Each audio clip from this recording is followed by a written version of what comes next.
Imagine this. You wake up one morning to find yourself drowning in sunlight. The walls of your room are bathed in gold. Birds sing outside your window, and the world hums with a quiet, effortless beauty. Today is a good day. At least that's what you tell yourself. You sit up, stretch, and inhale deeply. I am grateful, you whisper.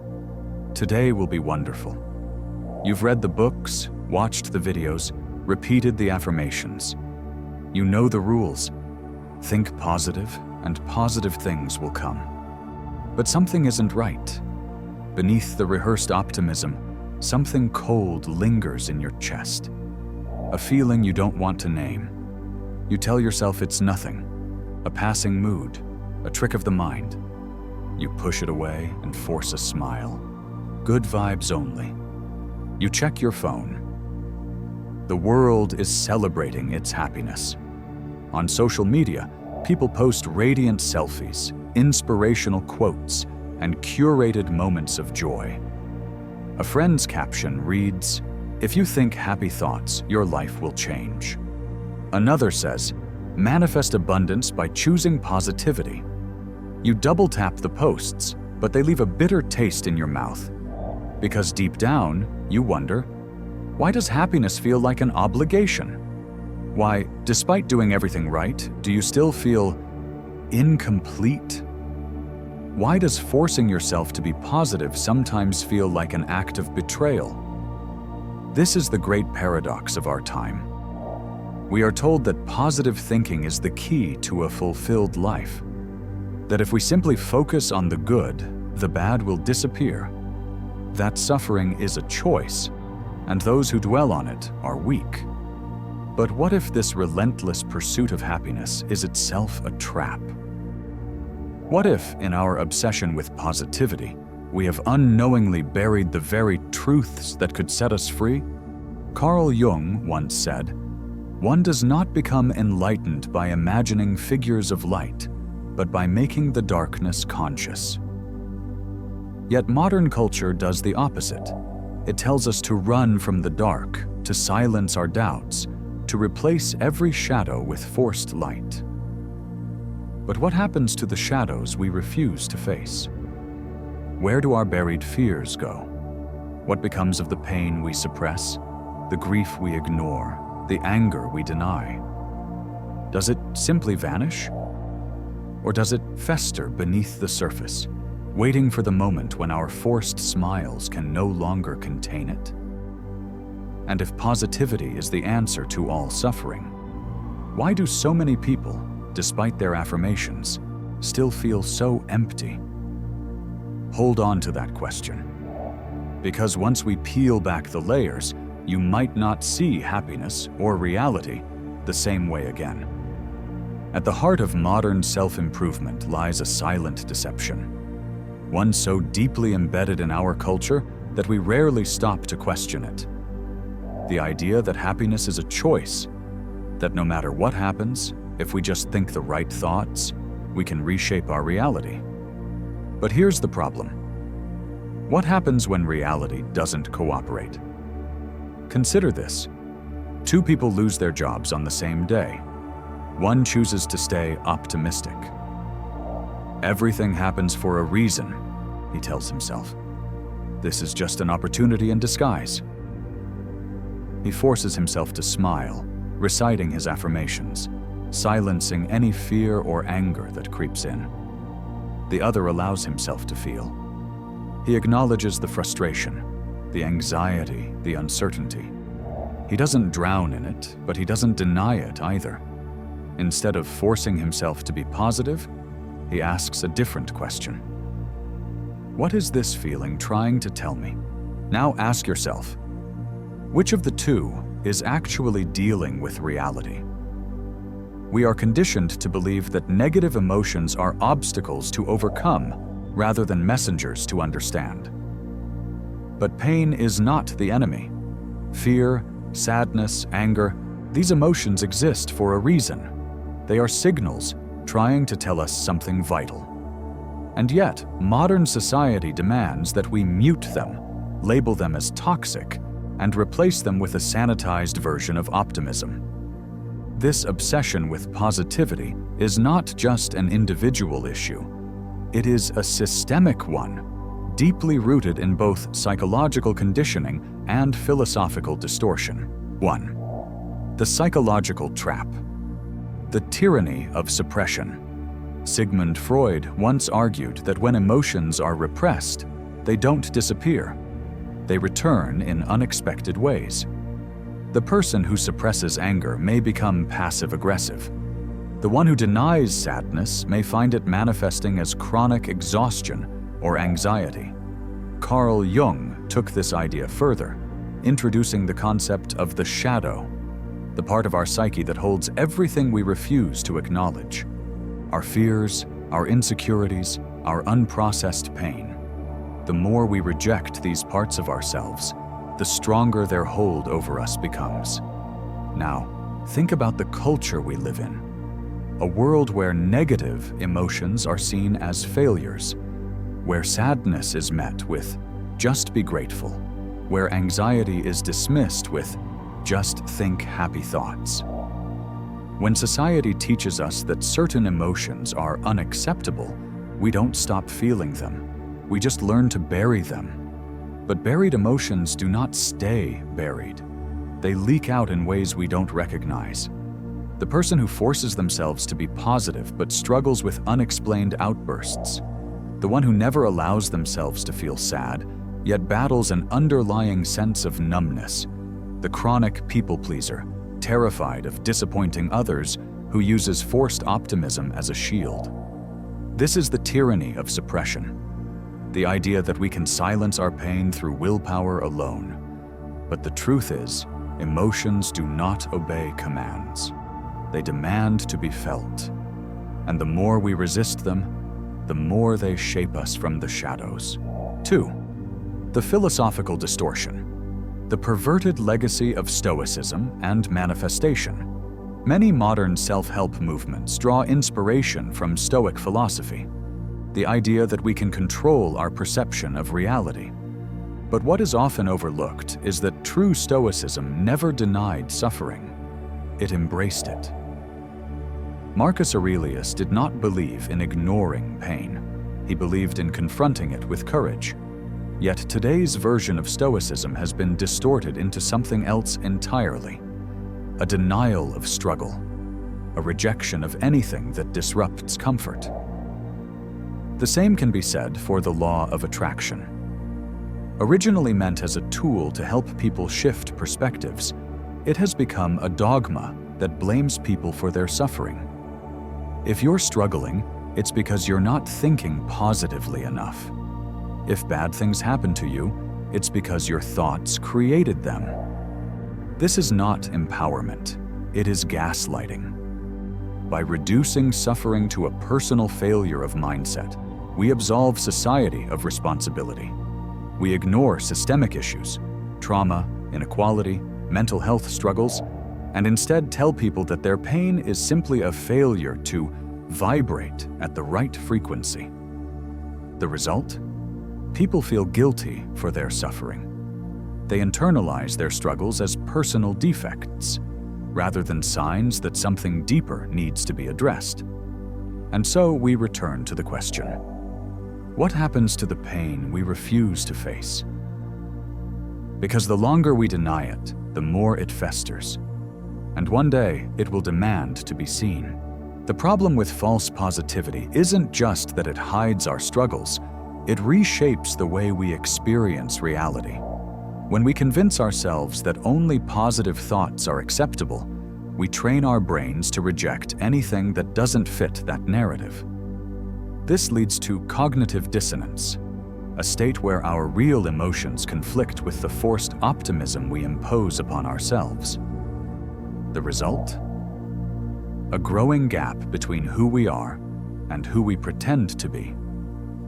But what happens when the gap becomes too wide? The emotional backlash. When suppression becomes self-sabotage. Imagine you hold a beach ball underwater. At first it's easy. You press it down, keeping it hidden beneath the surface. But the longer you hold it, the more force it gathers. Eventually, you lose control, and the ball explodes upward, breaking through the water with violent energy. This is what happens to suppressed emotions.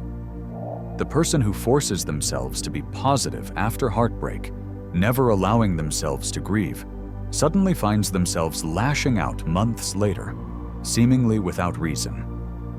The person who ignores their exhaustion, constantly repeating, "I am full of energy and abundance," collapses one day, unable to move, their body forcing them into rest. The one who never expresses anger, who tells themselves anger is negative energy, becomes passive-aggressive, resentful, or even self-destructive. The emotions don't disappear. They accumulate until they manifest in ways we don't expect.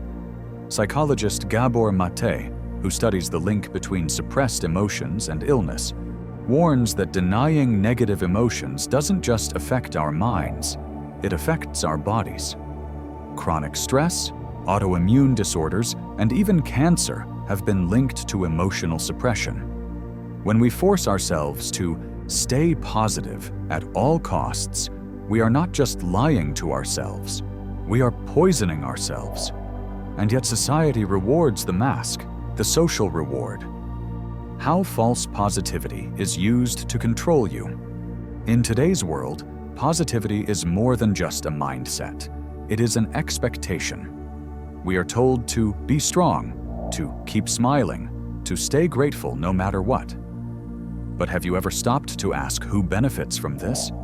Because the more you look, the more you realize. This obsession with positivity serves a purpose. In the workplace, employees are expected to remain cheerful, no matter how overworked they are. If they complain, they're labeled negative. If they burn out, it's their own fault for not having the right mindset. In relationships, people are told to focus on the good, even when they're being mistreated. Toxic positivity teaches people to endure what they should walk away from. On social media, influencers promote endless optimism, not because they believe it, but because it sells. People don't want truth. They want comfort, and comfort is profitable. This is where positivity stops being a tool for self-improvement and becomes a weapon of control. Because a society that discourages negative emotions is a society where people do not question, do not rebel, do not demand change. If you feel exhausted, if you feel betrayed, if you feel like something in your life isn't right, good. It means you are still awake. But the deeper question is, what do you do with that realization? Because at this point, most people reach a crossroads. They either double down on false positivity, pretending everything is fine, or they step into the unknown. And the unknown is where true transformation begins. So now you see the truth. The positivity you were sold was never meant to liberate you. It was meant to pacify you. It was a leash disguised as a gift, a golden cage built to keep you smiling while your soul remained trapped. But now comes the real question. How do you break free? This is where most people hesitate. They fear that abandoning false positivity means embracing negativity, that rejecting the illusion means living in darkness. But this could not be further from the truth. Breaking free is not about becoming negative. It's about becoming real. And to do that, you must embrace 3 radical shifts in thinking. 1. Stop seeking happiness. Seek wholeness. Instead, we have been conditioned to believe that the goal of life is happiness, that we must chase it, hold on to it, and shape our entire existence around it. But happiness is fleeting. It is not a permanent state. It is an experience that comes and goes. Carl Jung understood this deeply. He argued that our true goal should not be happiness, but individuation, the process of becoming whole. And to become whole, we must integrate both the light and the dark within us. Instead of forcing yourself to be happy, ask yourself, am I being honest? Instead of rejecting sadness, sit with it. Let it speak. Ask it what it is trying to show you. Instead of silencing anger, understand it. Sometimes anger is not a flaw. It is a signal that something in your life needs to change. When you stop chasing happiness and start embracing wholeness, you stop living in resistance. You no longer need to force positivity because you are no longer afraid of discomfort. You become free to experience life as it is, not just as you wish it to be. 2. Make the darkness conscious. Do the work.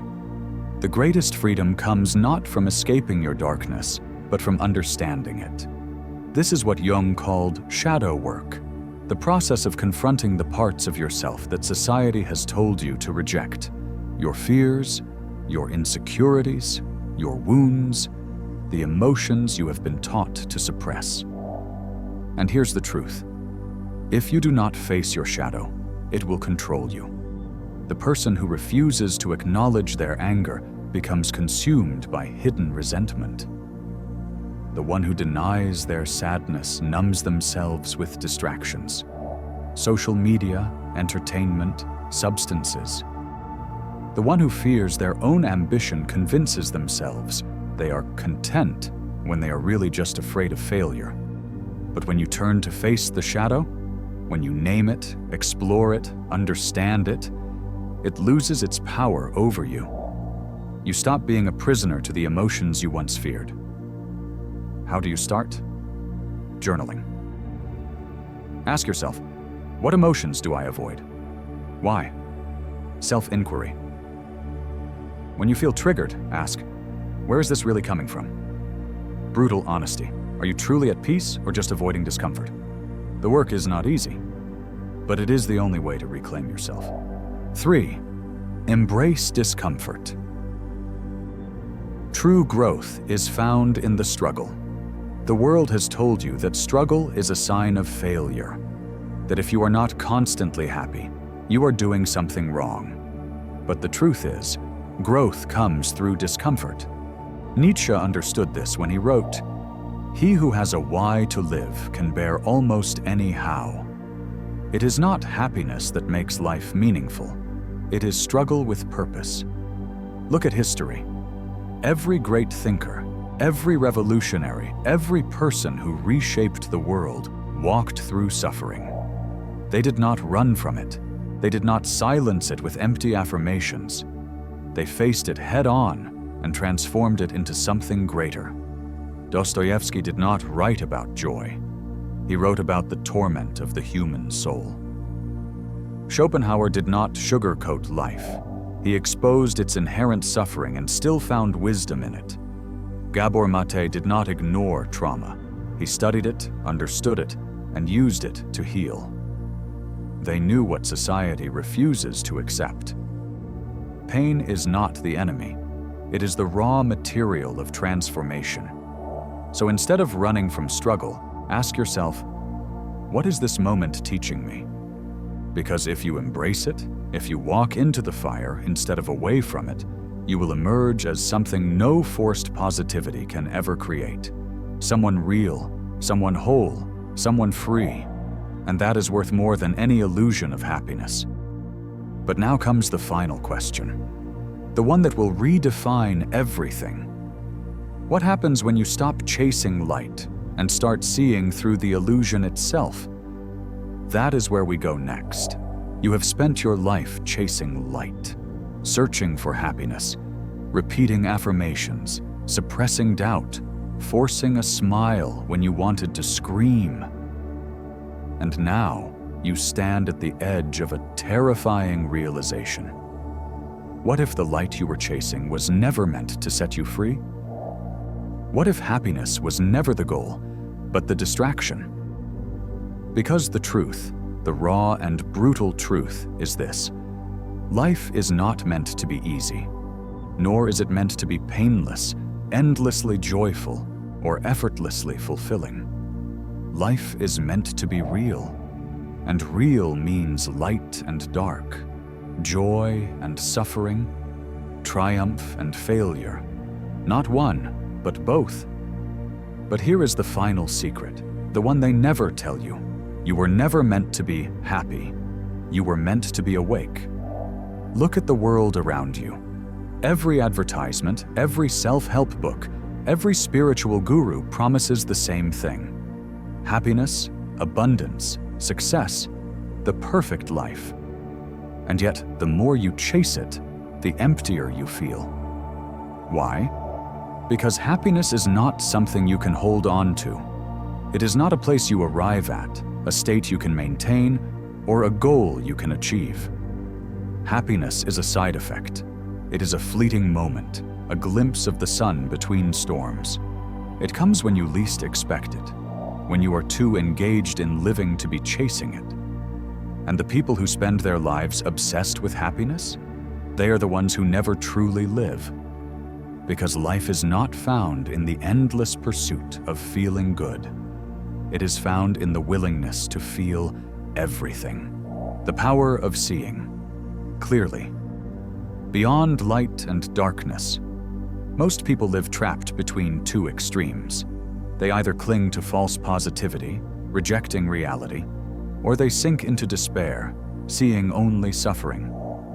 But what if you could step beyond both? The greatest thinkers, Jung, Nietzsche, Dostoevsky, did not seek happiness. They sought truth. They wanted to see life as it is, without illusion, without denial, without fear. And when you see clearly, something shifts. You stop running from sadness because you understand it has wisdom. You stop craving happiness because you realize it was never the point. You stop fearing struggle because you see it as the forge in which you are shaped. This is where true power begins, the ultimate shift. From seeker to creator. For your entire life, you have been seeking, searching for the right mindset, the right philosophy, the right secret that will finally make everything click. But here's the final truth, the one that changes everything. You are not meant to be a seeker. You are meant to be a creator. You are not here to find happiness. You are here to build meaning, to take the raw material of existence, the joy, the suffering, the love, the loss, and forge something from it. Meaning is not given. It is made. And this is why false positivity is so dangerous. It tricks you into thinking that meaning is something you receive when you are good enough, positive enough, or grateful enough. But meaning is something you create in the depths of life itself. It is in the way you rise after loss. It is in the battles you choose to fight. It is in the way you take your suffering and shape it into something that outlives you. And the moment you stop chasing happiness and start living fully, deeply, unapologetically, light and dark alike, that is the moment you become truly free. Final thought. You were never meant to be just happy. You were meant to be whole, to feel everything, to create meaning from the chaos. Happiness is fleeting, but meaning is forever.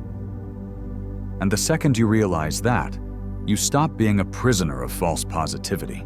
You become something greater. You become real.